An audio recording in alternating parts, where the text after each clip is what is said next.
Hey everybody, welcome back. We are at Atlas Lens Company in beautiful downtown Burbank. My name is Mark Iwrin ASC and CSC, and we are doing a live stream called Viewfinder Visions. And I'm going to introduce this guy in a minute.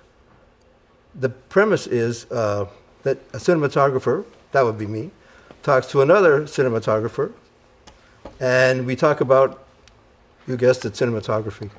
So let's get into it. Let me introduce you to Eigil Bryld, who's a Danish cinematographer who has shot many, many films. Welcome. Thank you very much. I'm happy to be here. We live in a world of cinematographers with names like Haskell and Chivo and Vilmos and Vittorio, and perhaps not everyone is aware of Eigil Bryld, but we are aware of your films. And those films, we're looking at clips right now. This is one of the most memorable, in Bruges. You shot Kinky Boots, Ocean's 8, a film right now on Netflix called No Hard Feelings, The Wizard of Lies, these are the ones that we want to look at, House of Cards, and currently a film that's getting a lot of award season buzz called The Holdovers. Go see it. Go see it, yes. It's a phenomenal film, and I think 2 nights ago it won two Golden Globes, yeah. For Giamatti for Best Lead and in a Comedy, and Divine for Best Supporting. So it was a good night. And it's a very, very good film. So that is of a list of things, that is kind of the end of the list. Currently, I want to start at the beginning. Tell us where you started and how you started. Well, I grew up in a small town in Denmark, and I was really into. I loved movies, but I had no idea. It seemed like I'm from a family of academics, and I had no idea how to make movies. So, but I was also really into documentaries, and that's what I wanted to do. And so when I graduated from high school, I went to this film college in Wales, in Newport Gwent, and which was basically a basic film and video production course. There wasn't really much video back then. It was all film.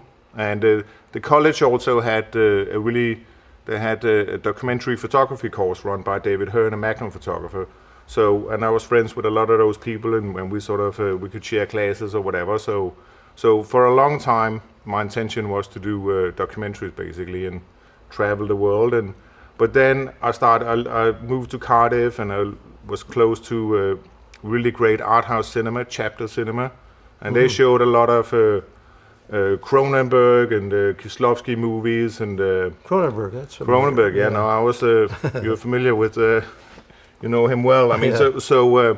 And that really sort of started changing my mind and thinking, well, maybe this is something to sort of venture into. So, but I did a good run in documentaries, and then I basically worked my way up, and I did no budget films, short films. Eventually, I did me and 2 friends, a producer and a director. We did a movie called The 18th that we sort of financed with basically with no money, and we would just get product placement, and it went to MoMA, New York, new directors, new films, and then I was sort of in the loop. And these were Danish films, or these were all Danish films, yeah. So when the film In Bruges was shot in Bruges, but with an Irish director, I believe, in English language. Correct. Colin Farrell and Brendan Gleeson. Mm-hmm. How did you get connected to that film? 2008. I mean, because I did that movie, The 18th, that led me on to, I met this director, the director James Marsh, and we became friends, and we did a little movie, sort of an art, it's a hybrid between fiction and documentary called The Wisconsin Death Trip, which is a black and white and color movie that we shot in Wisconsin. It's kind of a period movie, so it's looking at Wisconsin 100 years ago and at Wisconsin now. And that was for the BBC, and then that led me on to Julian Jarrell, the director, saw that, and he asked me to do a 2-part miniseries for the BBC, Crime and Punishment, that we shot in St. Petersburg, and and all the stage work in England, and then he did a couple of other things, and then that led on to me doing Becoming Jane with Anne Hathaway in Ireland, and those were the same producers that were doing in Bruges. So it's all, I mean, like we know, it's Yeah. everything is interconnected, and a lot of the business is obviously about, you know, who you meet, and because it's not only your sort of ability to tell stories. It's also, you know, you need your breaks and find your way and make friends. And for those of you out there who are film school graduates or starting out, making friends, making connections, that's really part of the process that will lead from a small town in Denmark to Hollywood. It's funny, you and I have both worked, we're both from different countries. I'm from Canada. We work in Hollywood, work in America, and you've done work on House of Cards and kind of inside the American structure. How does that make you feel? Because to me, I'm always thinking, I'm just this kid from Mississauga, what do I know? But I think that's our strength, is that we have an outside perspective in a way. And but I've always been interested. I mean, I've always been interested in politics and sort of power struggles, and so I was very I mean, I was for many reasons I was happy about doing House of Cards, because it was. And House of Cards, and also because I did then later on I got to do Wizard of Lies. So House of Cards deals with the political sort of landscape. Yeah. Wizard of Lies is sort of the financial. Then I also did the Report with Adam Driver, directed by Scott Burns, which is about sort of the intelligence services and reporting. And then I did some of the TV show with Russell Crowe about Roger Ailes and Fox News. Right. And so I was very happy to sort of had a run at those kind of sort of movies that dealt with topics that really sort of that I followed, and all of that stuff goes back to my documentary days, because I wanted to ask you about that. Does your documentary, well, just call it an eye, a perspective, how did that serve you in a narrative form? What influenced your style? I think making documentaries is really the best film school there is. Listen closely. Because that's where you learn to understand the space, read the room, understand what's going to happen. You know, if you're somebody holding a speech and there's the audience and somebody's going to, you know, something's going to happen, you have to know where to position yourself in the room, both in terms of what's going to happen, and also obviously with the light, and so it's and it really forces you to be sort of bare bones in terms of what images do you need to tell your story and bring your ideas across, and I think that helped me tremendously in making movies as well, because especially, I mean, working with someone like David Fincher. David Fincher is all about being lean and efficient, and you don't do coverage or whatever. Everything has to be 100% efficient, and you really have to tell the story. On that, we use 2 cameras, all religiously, and we would shoot both cameras from start of the scene to the end of the scene. Everything had to be 100% efficient, and I like that sort of mentality where you don't just go out and sort of try and cover yourself, right. but you follow an idea, and then you shoot the images in the right order. You start with the most important shot, the shot you need. I mean, which doesn't have to be the wide shot of the master or whatever. It's like the one shot that tells the story. Because very often I find when you break down the scene beforehand, you think you need like 8 shots.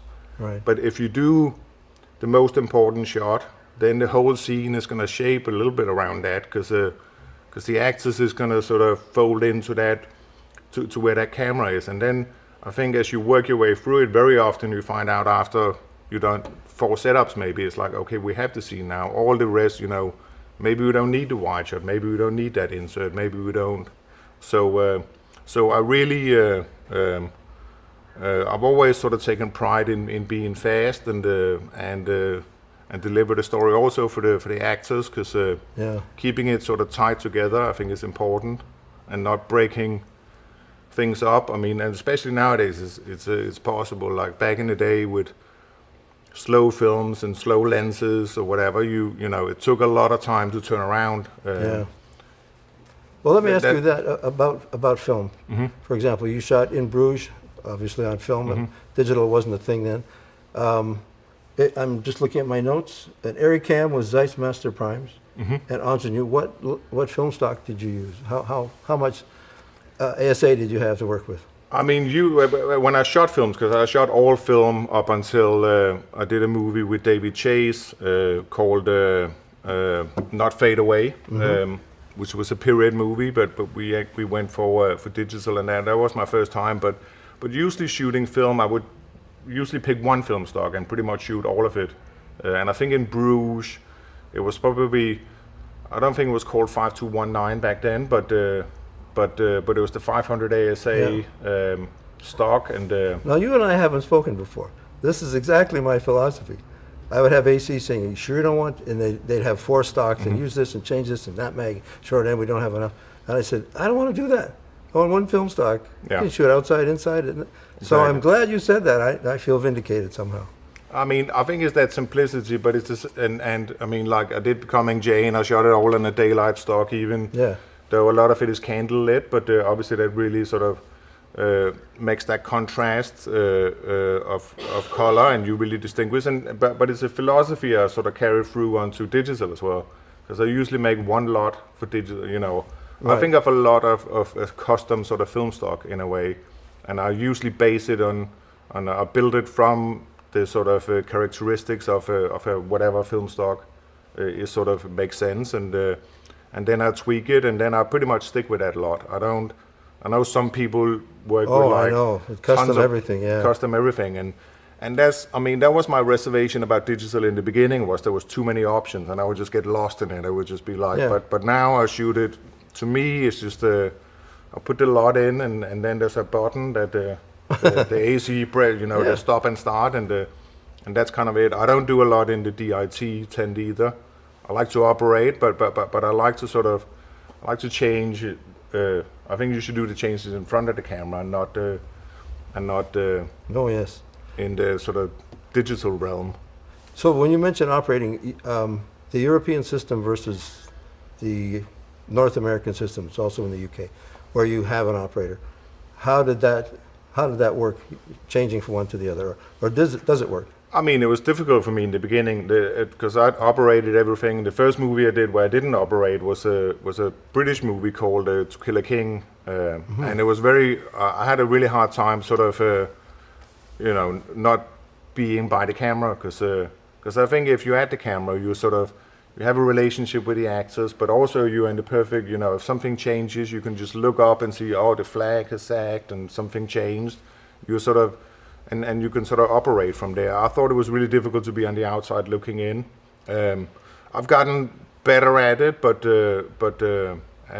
I still prefer to operate, and on House of Cards I operated all the stuff with Fincher, but then when he left, and since we were 2 cameras, then I didn't want to operate because I wanted to know what both cameras were doing. But since then I've started. If I have 2 cameras, I'll just have 2 monitors, so I can not so I can sort of look over their shoulder, spy on them. But just to have a sense of when we have the scene, it's that thing again where it's I don't want to overshoot anything, and I think instinctively you learn over time, and you just know, you know, we have the scene, you know, it's time to move on. The nice thing about a perspective, I find, and this is a note for anyone who is starting out, if you operate the camera, you are seeing the entire set from the camera's perspective. If someone's operating the camera and you're 20 feet away in a tent watching a monitor, you are just seeing that. So the inspiration for anything, or the inclination to say, what about a pan, what about this? You don't have that. You're in Cyclops vision as a spectator instead of a participant or an instigator. So one silly question, there's kind of a legendary perspective on cinematographers that they will pre-rig like 40 lights and then come on the set and say, oh, turn that one off, turn that. And now, so they turn off 28 lights and that shows that they're some sort of genius, instead of rigging those 18 lights to begin with. And how do you light from big to small, or how does it work for you? I mean, it's very different. I mean, I think on some movies, some movies like The Holdovers is very much about sort of pure filmmaking. So we would, be careful about picking the time of day we wanted to shoot, even if it's interiors, and sort of making the best use of shaping the available light. We know, okay, it's going to be shady here. We can block these windows, and but the polar opposite is something like Ocean's 8, because on Ocean 8 we had a huge cast, all big stars, and I knew it would be very difficult to force us into very specific windows because there's so many things going on. So on a movie like that, I sort of pretty much stripped away all sort of available light and then just basically build it up from scratch. But I tend to, I usually, you have to pre-rig often, just because for speed and efficiency, but I still try and keep it sort of keep it fairly simple. I don't want to over rig, and I don't want to over engineer anything. I think there has to be room for sort of, there has to be wiggle room. You don't want to choke yourself with too much. Oh yes. Well, just so everyone remembers, I have two sets of questions: arts and crafts, which is dealing with actors and directors, and then nuts and bolts, which is dealing with cameras, technocranes, lighting. I'm going to ask you, what kind of lights do you use? Are you an LED panel person, or how things evolved?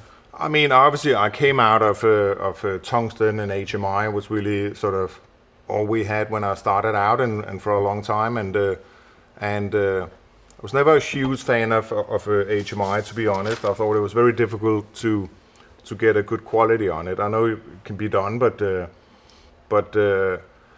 I am also an opportunist. So with time, I have really sort of embraced LED and for its sort of versatility, and because you can change color on the fly. I mean, because back in the day with tungsten light, obviously you couldn't really dim it because it would go warm. So it was all the dance of the gels and everything. Dance of the gels and climbing up there, and the barn doors would fall off, and so I think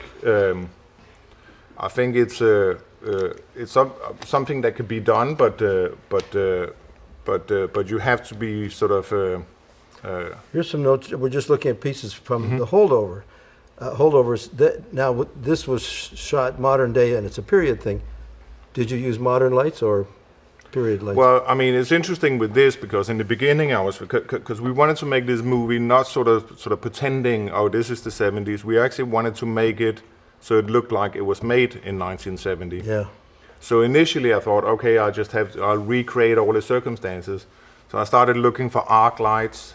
I was looking, for to basically go down that route, but obviously you can't really. I mean, arc lights would have been a terrible mistake. They're very cumbersome. You have to have special generators, and they're not even around anymore. You can't get arc light operators. No, you actually need an operator in each light. People will exactly remember that. Exactly. I think there's a place in the Midwest that do these sort of for display lights or whatever, and they use arc, whatever. But obviously that was a silly idea.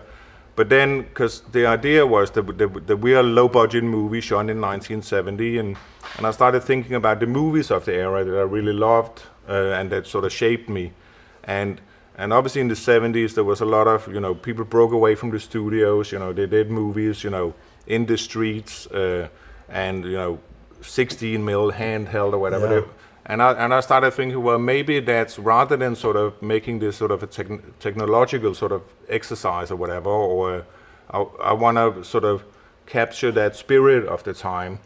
And then I started thinking, well, if this was 1970 and we were a low-budget movie, I would shoot this on digital. I would, and then I started embracing that. Then we started testing film versus digital. And obviously the film stock nowadays kind of looks digital in a way, because it was, I'm old enough to remember the film stocks before Telecine, because now Telecine obviously made they made Kodak sort of change the characteristics of the film stocks, so they're really optimized for digital transfer. So in order to get the grain and all of that, if we shot on film, we would have had to degrain the film, so make the film look like digital, and then make the digital then look like film again. And I thought that was silly, so we started building a lot for digital and putting some of those characteristics in, and then there was a lot of. So the grain characteristics, as well as the color, it had a kind of a shadow of an ectochrome feel to it, which was a lot of it is underexposed as well, because obviously in the 70s people didn't want grain, and if you look carefully at those films, they're really only grainy when they couldn't, when they're underexposed, when they had to underexpose, if it's a night exterior, whatever. Yeah. So I would have the same philosophy. I would shoot a really high ASA at night and sort of build that sort of thin negative sort of feel into the exposure. So it was really sort of it was a lot of sort of incremental steps to shape the whole thing, and it took some planning in terms of how we shot it and sort of the philosophy and the approach. Did you have the grain applied while you were shooting? So you No. that was all in post? Yeah. So you were still, just call it a clean image, and then you added stuff in post as a global effect. So we used a live grain, which is basically something you buy a license and then you can use it. But the good thing about, we tested all sorts of, we shot our own grain, but the trouble about grain is if you it very easily becomes just like a filter that sits over the whole image. And grain obviously shows up differently in terms of in the highlights or the shadows or whatever.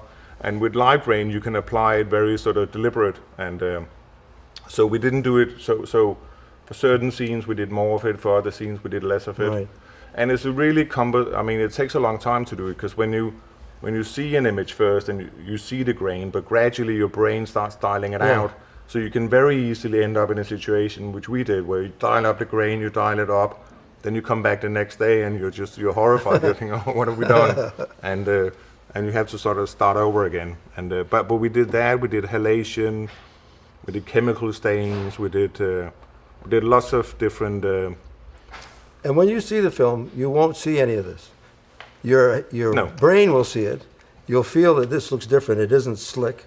It is a digital origin. One thing I noticed about the lighting style was there was not a lot of deliberate backlight. If it was environmental, some people will light the room and then the close-up comes from that lighting. And this is how it kind of felt, that when Paul Giamatti and Divine would sit together and smoke and have a bottle of Jim Beam or whatever it was, there was a lamp, that was what was lighting it all. It's funny because I've always, since I started out, had a little bit of an issue with backlight, because I think what backlight, for me, it very easily turns into like a hair light, which I really don't like, or it turns into, or becomes very sharp. So it's something that really has to sort of, that I have to be subtle with, and I'm very much from the sort of Raphael school of painting, where you have sort of the imperceptibles fall off from light to darkness, and that sort of. I like sort of contrast between foreground and background, so I very often try and create separation, but without backlight. And when I use backlight, I'm very conscious about sort of not overdoing it, because I think it could be I think it works better when it's very subtle. I like, that's something that actually Fincher taught me. And it was those sort of very fine sort of kickers which we would do on House of Cards with vertical kino flows, and we would sort of sneak for them liners. For liners, very close in, but really subtle, just for jaw lines and really help sort of sculpt the portraits. I'm going to just leap in and look at this. We're looking at a monitor. It's looking at this, but a kind of larceny mixed. Rom-com called No Hard Feelings, and this had all of us DPs have to be chameleons. You can't just shoot, or you can, but then you live in that pigeonhole. And this had a radically different style from, certainly from House of Cards or Witness of Lies. Had this been done before the Holdovers? This was done after the Holdovers. Yeah. So, but it came out before, just because the Holdovers is supposedly a Christmas movie. So you can see, in terms of glow, rather than what I call look at me lighting, you know, where you have a hot liner because you balanced it all down and it had this shape rather than a distinct backlight, which seems to be a kind of a European thing. I think that for me, I'm always rigging the backlight first and then dimming it, or I use fluorescence, so it's a kind of glow. But the vertical tube liner that accentuates the jawline, that is a classic. But this film was so well visualized to tell the story. I mean, we had a lot of fun doing it, and it's not really true that I don't like backlight, but I just think if I do backlight and then I want the key to sort of originate from that backlight as well. I don't like if you have like a 3/4 frontal key, and then if there's too many directions on it. I always try to make it sort of kind of one source that lives together, which I'm sure you're doing. And I mean, but this clip is a good, not this one, but the beginning of the movie and where they meet with the tow truck that we saw a minute ago. That's a really good lesson in picking your location, and because we had picked another location because we knew we had to shoot there for a long time. We're shooting comedy, so we know you have to do a lot of takes, you have to do a lot of improv, so we were shooting from Montauk, but we had to shoot in Long Island, so it was very difficult to find the right house. But we found a great house that would double as Montauk, and then and it was north facing, so it was perfect. We would always have backlight. We could really keep consistency. And then, like, I think 5 days before we were gonna shoot, and it was the first day of the movie, we lost that location because the neighbors didn't like the idea of. So we had to go with this other location, which was east facing, which is obviously not a great if you have to shoot there all day. Yes. So then the planet is not your friend. The sun is on the other the planet side. is not your friend, and there's only so much you can do. So it's really one of those. But we had to roll with it, and we had to embrace it, and we sort of made it work. But it's a really good lesson in, obviously it's picking your location, thinking about where's it facing, how's the sun going to move around. That's really that's number one in our line of work, sort of being able to. That's the nuts and bolts of what we have to do to be, then stand back and be invisible. Because if you're smart about those choices, very often you don't have to do a lot. You know, I mean, I tend not to. I prefer to, like I think all DPs do, and is to shoot at the right time of day, and but that becomes a collaborative effort as well, because obviously the director has to be in on it, the first AD, you have to be able to schedule it that way. The actors have to, are gonna have, it's gonna be like, oh, we need to get this in, before 2 o'clock, because at 2 o'clock it's too late. And but if you do it that way, I think it's a very efficient way to work as well, because very often you don't have to do very much. You get into trouble when like the classic thing. We all been in this situation where you're shooting and it's turning. It gets darker and darker, and it's turning into night, and you have to sort of light for day all of a sudden, and then you're just into because it takes a lot of time to light, night for day, exactly. But and the slower you are, the darker it's going to get, and it's just that sort of catching. It never really works, and at that point you really have to, you sort of failed in anticipating what's going to happen, and but that's where it's really. You have to be able to present that case and sort of make sure the director's on board, the first AD, the cast, everybody sort of needs to understand that, this is the window that we have, and we have to make the most out of it. And then, see, here is proof that no matter how big or small the budget is, you're still going to be 10 minutes to sunset, and everyone will freak out. My common thing is to tell producers and directors and ADs, the sun is going down while we're eating breakfast. So don't pretend it's getting dark. When it is getting dark, then it's too late. And I always ask them, and this is the nuts and bolts of our job. I ask before lunch, where do we want to be an hour after lunch? And you're modulating the day. And this is when we all step back and people say, oh, that looked kind of grainy. It looked like they lost the light. Well, they is me and everybody else, but it's just us cinematographers who made it look grainy. Yeah. So we're And there isn't really much you can do. Yeah. At that point, it's like, you can do super tight, silly close up. It's going to take a long time and it's not going to be great, but every now and again, we have to do it. That's the one I refer to, the one that got away. you Yeah. know. So a different film, like, I was very taken by The Wizard of Lies because it was a big film about a big person who ends up kind of getting smaller, trapped. What was your philosophy in lighting it and shooting? By the way, this is a film about Bernie Madoff that Robert De Niro portrays him, and it's an astounding film. I love the fact that now on HD, anything streaming, you can go to IMDb. This is Prime. I can go to that. $2.99. I can rent it for 30 days. This is how we study. The extended film school. We never graduate. We're always going to class. But I wanted to ask you about that. Well, I mean, in terms of lighting, a lot of the obviously he was into shady business, and he was forced to sort of live in the shades as well. So I knew from the beginning a lot of it, like, cause what happened is also it also follows his wife who sort of has to live behind drawn curtains or whatever. So a lot of it sort of was the contrast between sort of living in the dark and then also sort of the spotlight of the press and the sort of the almost surgical literally the public eye sort of looking for the truth. So it's a film with a lot of contrast in it, and a lot of zooms as well, and I think the zooms work really well because I know zooms can sort of go in and out of fashion or whatever, but I think the beautiful thing about the zoom is that you're really just enlarging the image. You're not sort of getting in closer or whatever, and it reminds me of back in the day when stills were used and you had the rostrum camera and you sort of zoomed in and out, which I think is a very I love moving the camera, but I think there's a quality to zooms that sort of detached somehow, but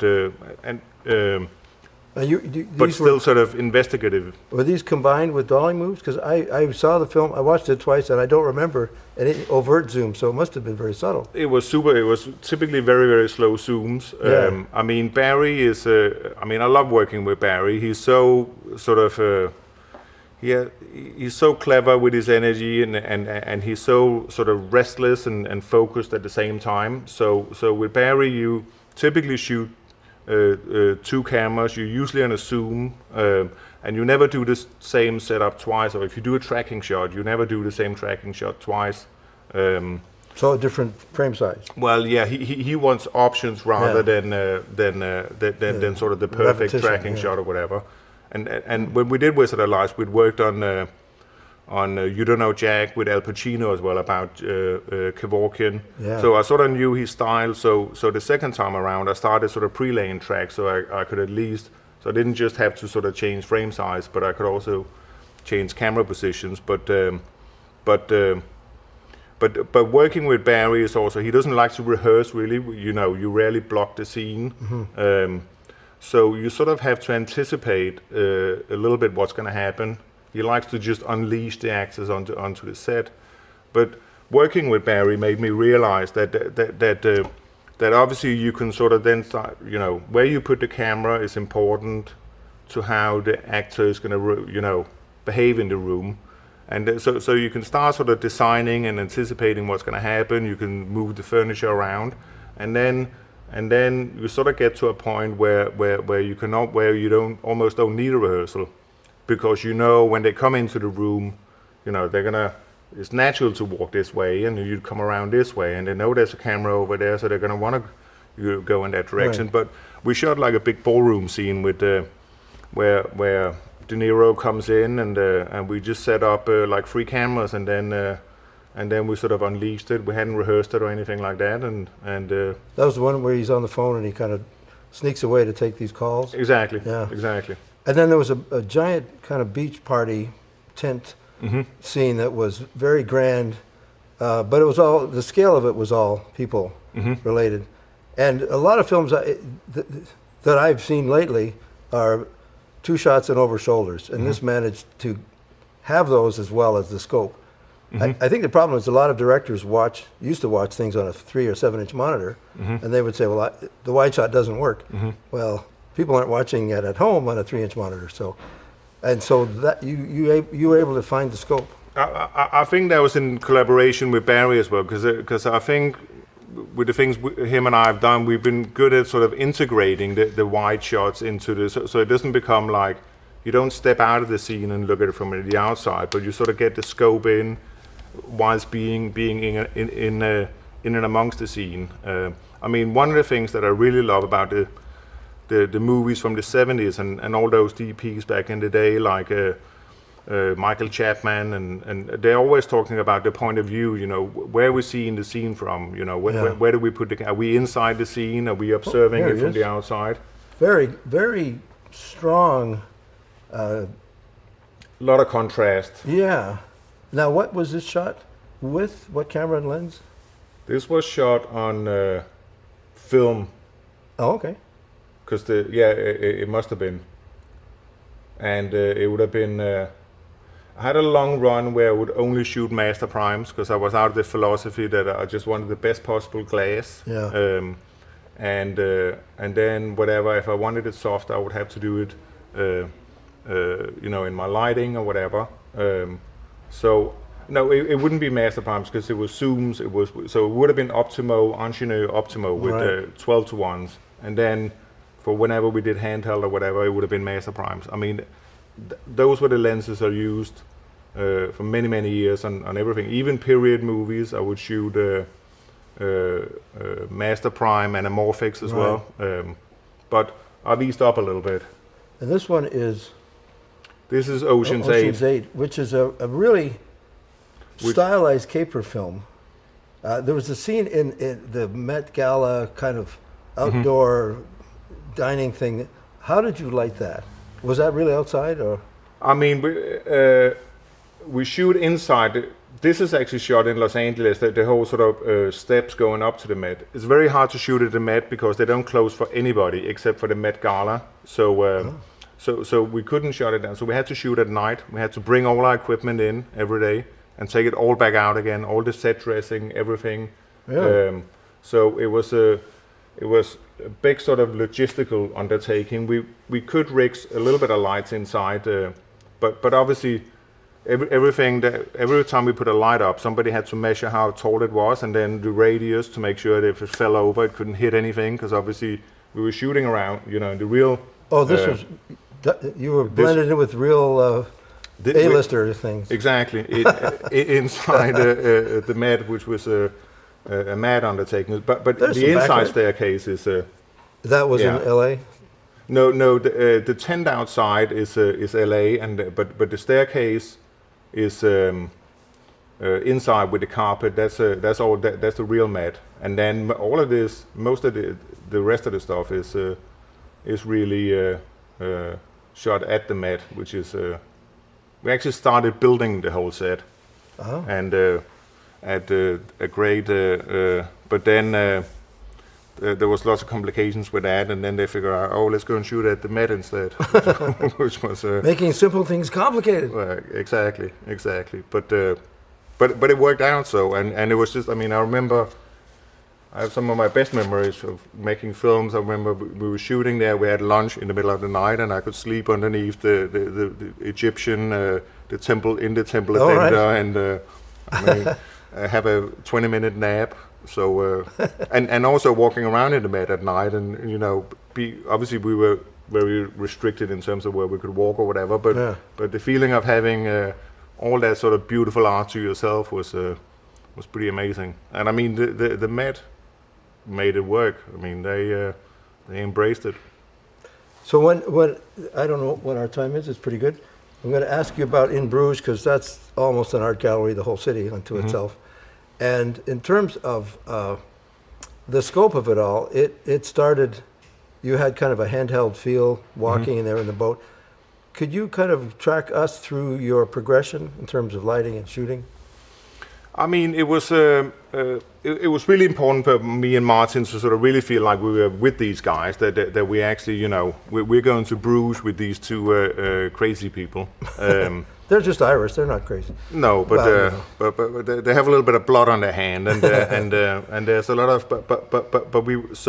so we try to sort of really bring the camera in close and be with them, and then in terms of lighting, I mean, because Bruges it is like a museum, or that's what it turned into, and but it's a difficult town city to shoot, because basically there's only tiny little bridges leading into it, so it's very hard to get equipment in, and also there's so many canals, so a street is really not just because it's typically a street and then a canal, so there was these massive spaces, but Martin had done a really clever thing when he wrote the script. He went to Bruges. He actually stayed in that hotel room, the main room, and overlooking the canal. And he would, as he wrote it, he would walk the paces and think, oh, if you run around the corner, you're going to end up in this courtyard. So when we went there, obviously we had to shoot. We had to then build the hotel room, a copy of it. For the majority of the shoot, and it's only when he jumps out the window we're in the real hotel room, but we shot it sort of to size to make it practical. But so that hotel room was a set, or was it built? Well, it was a real existing hotel room. We just built a copy of it, 30% bigger.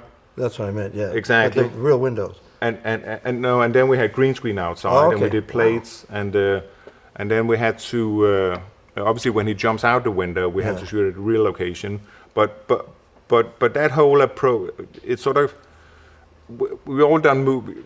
There's so much effort or sort of energy on a lot of movies going into, you know, making all these cheats. You run around the corner and you're somewhere else, and we have to shoot this in Toronto, and it has to match with this in Michigan, which is beautiful and fun at times. But doing in Bruges was a little bit. I started thinking of it a little bit like a theater play, and I'm thinking, well, this whole city is actually a little bit like a backdrop. It's because it is also lit for photography in a way. So I started augmenting, you know, really lighting from the canal and sort of making it look like a postcard, because we wanted the city to be sort of a character in itself, and making it a little bit sort of conceptually theatrical, but done in a sort of naturalistic way, as as a bit of a contradiction. But the square, the town squares, whatever, the outdoor cafes, there were lots of kind of garlands of light bulbs that were a focus thing, and then the tower, I guess I'll call it a tower, spire. Was that a build as well for the dialogue? Yeah, the inside was. Yeah. So, because it was impossible to get equipment up there, we had to shoot plates from up there, and that was done with a combination of trans lights and green screen, because we couldn't afford to do it all green screen. So, so that became a little bit of a headache. But that was built on in a warehouse basically in Bruges, because initially we were going to shoot all location in Bruges and then stage work in England, but because of actors availability or whatever, it became one big jumble, and we had to do everything. Best laid plans. Best laid plans, exactly. So that was your first Christmas movie, and your second Christmas movie is The Holdovers. I know, it's nobody died in that one. I wanted to say in Bruges, when it's kind of the end of the struggle in the spire, and Brendan Gleeson's character leaps. That was quite a splat. We've done all kinds of action films. That one shocked me. That was bloody good. I'll leave it at that. Yeah, I mean that took a lot of engineering, because obviously we had to do the drop cam on set, and we had to dig a hole that we could put him in, and but again, I think with all good sort of action, and it's always about sort of the point of view, you know, not as it, but again where we see in the scene from, you know, and that's really, I think that's how you sort of get your way out of, you know, covering things from all the, you know, don't look at all the different angles you can do. Look at where you want to see it from. Are you inside the scene? Are you seeing it from somebody's point of view? Are you looking at it from the outside? Very much like if you read a book, is it first person, second person? Is Right. it is it a godly view? Is it I think every image has to have an author, and you always have to think, who is where does this shot come from? And that's really, if you think of it that way, then it's remarkable how few camera angles you can tell a scene with. You don't have to see it from every which angle. You have to know where you want to see it from, and I think that makes lighting way easier as well, because then all of a sudden you don't it sort of narrows down. You don't have to light for every possible angle. And So telling stories with pictures, less is more. When it comes to planning, in Bruges was kind of a landmark film for a lot of us who saw it, and the Holdovers is kind of a pure and I feel like it's kind of a humble story. very humble. Yeah. So in getting into those characters, certainly Paul Giamatti's character, did you have a thematic style or a lighting character? I think on that more than anything, the style. So I always try and not have too many sort of preconceived ideas going into a movie. I'm not like saying this has to look exactly this way or the other way. I really try and go in and then sort of build it piece by piece. And on this one, obviously, a lot of it, everything is shot on location, and we had a lot of locations on this. And then I started building sort of it was a long sort of process working with the production designer, with Alexander, and just sort of shaping what this movie is going to be like. I mean, I knew I didn't want to sort of, because it's a very human story, and it's really about three characters who are sort of a little bit lost, so I knew that we had to give them space. So we had to create a style that was sort of pretty seamless and not too heavy-handed. And then you sort of make one. So when I decided to shoot digital, that sort of started shaping. Then I was thinking, why don't I push the film or push? I shot most of it on 1280 because I was thinking that way, if anything, you get a little more detail in the highlights, which is what you have in film as well, and you compress the toe a little bit. I thought, well, this is going to extend our day, and give us it's going to help us work with the available light, and then other than that, it's like finding really one sort of good angle for a key light, not having too many directions on my lights, and keeping that. I just wanted, the raw sort of beauty. I mean, look at that kid. I mean, he's This was his first film. This is his first film ever. He'd probably get nominated, never work again, but he's fantastic. I mean, he's so good. I mean, and I mean, yeah, but all three of them, all the three main characters, and all the rest of the cast is just phenomenal. And that's, I knew that going into this is really about these characters, and then I was thinking, well, it's portraits. It's about loneliness and sort of detachment in a certain way. So even when we did group shots, we were very conscious. Are they together in this? Even if there are two of them in the shot, should they feel like they're together, or are they still sort of separate? Right. So a lot of it was the way we talked about and tried to design the visual language was about capturing the portraits and thinking about what are these people, whoever's in the shot, what is their relation to themselves and to each other and the surroundings and.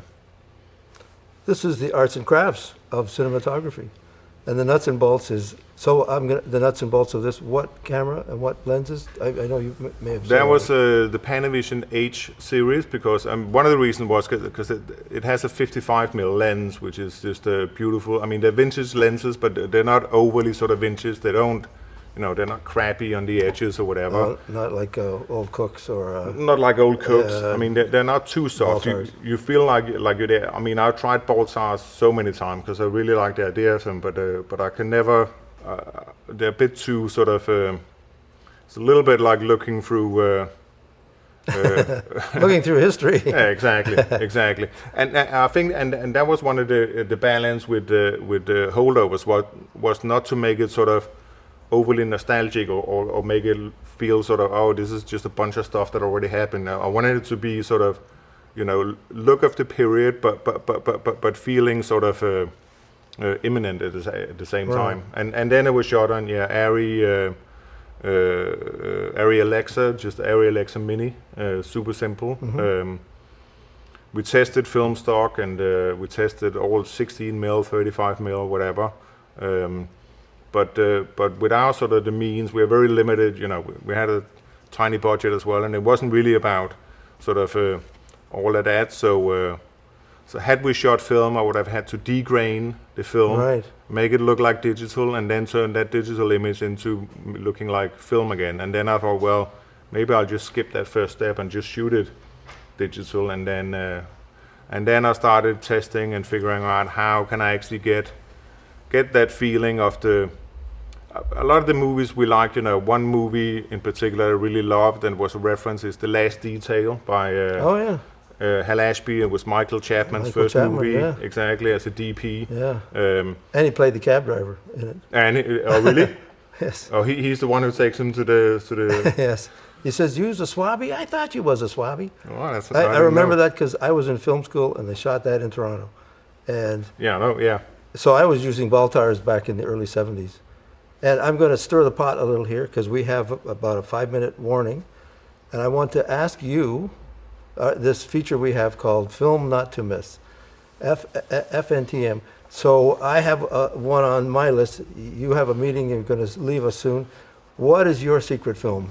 Well, I just spoiled it because you said I should think about one. I think it is The Last Detail. I think The Last Detail is its own little masterpiece, and I remember seeing it when I was a kid as well, when it came out. I was probably a bit too young for it, but but it has Jack Nicholson in it, and it's really a beautiful and I think a movie that still has relevance. It's about society. It's about class. It's about a changing society. I think it's very relevant today, and it has a look, but there's nothing dated about it. I think it's a beautiful movie that's gonna live on, and I'm not done seeing it, and I would, I think everybody should. And it looked like itself, the way Chappie shot it. It didn't look lit, It had it was certainly round. The scenes in the train station are all in Toronto and Union Station, and I had been doing a student film about Union Station, so I just saw these guys shooting and hung around all night to watch. And it was an all Canadian crew except Chappie and the actors and so on. It was quite well. That's great that you linked onto that. In 1970, I had just joined the CSC. I was 20 years old, so. It's a different world. What's your movie then?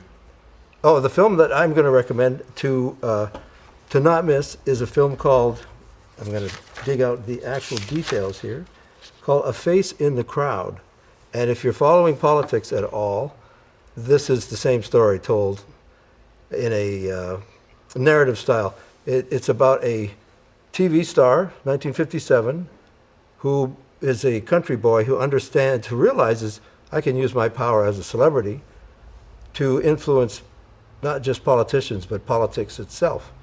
And he becomes a monster, for lack of a better word.